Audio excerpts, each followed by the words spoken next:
for real numbers. We have done laws of exponents already in 8th grade. All those laws are applicable here also, but my focus will be more on irrational numbers. Okay, so now all those laws are applicable for both. Real numbers means both rational, irrational, right? So what were first main thing, the very first law which I want to tell you is, many of you might be knowing and many of you it might be new for many of you also. So if I am doing square root of a, what is reciprocal of 2? Half. So exponent of a is nothing but half.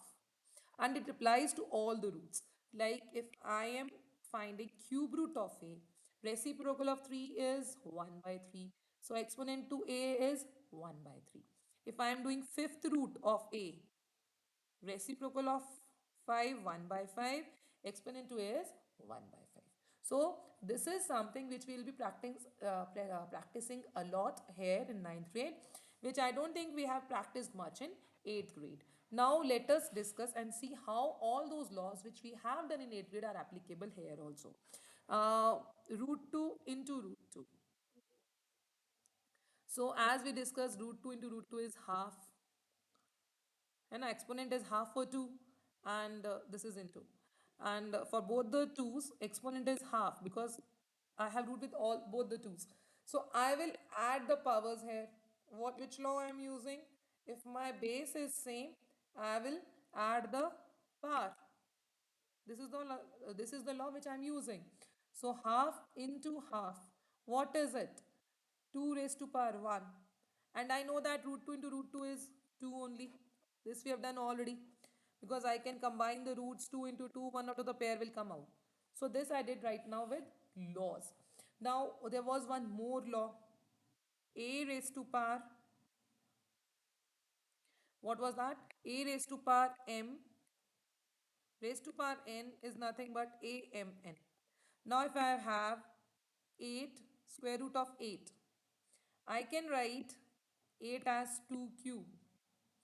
Okay, and what is reciprocal of 2? Reciprocal of 2 is half. So I am again applying which law?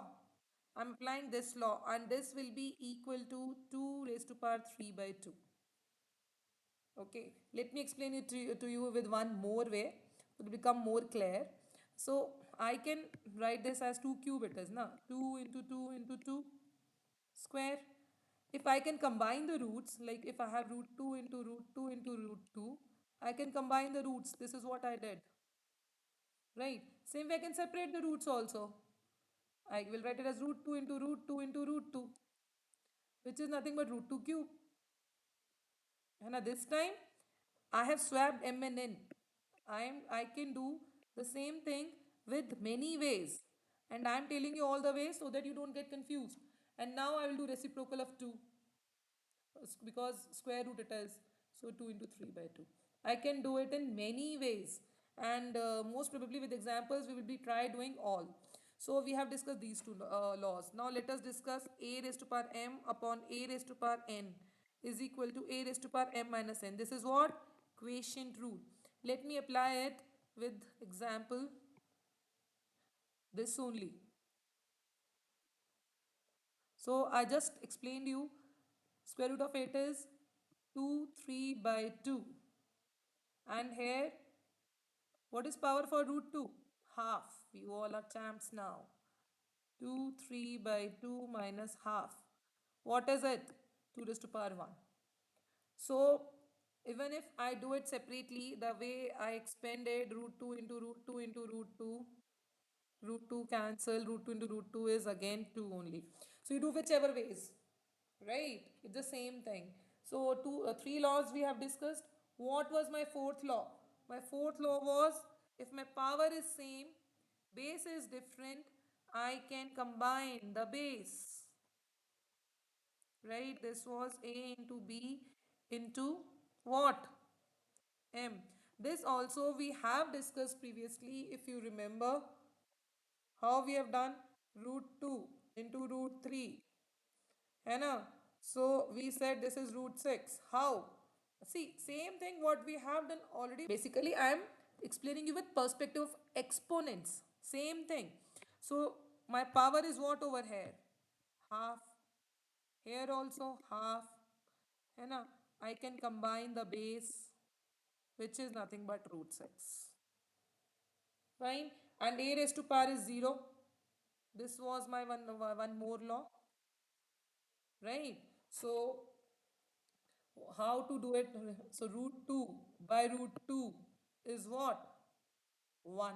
Now let me do it with law. My power is half for root 2 in numerator, same in denominator. Let me subtract.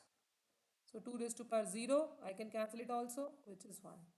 है ना? So 2 raised to power 0 is 1. Fine. So we have discussed all the laws. You will be using these laws while applying equations. Here it looks easy, but please do lot of practice. Then only it will fit into your mind. Then only your brain can digest it. Otherwise, you will be lost. You need it in your higher classes also. Happy practicing. Bye, my dear Matholics. See you in next class. Bye bye.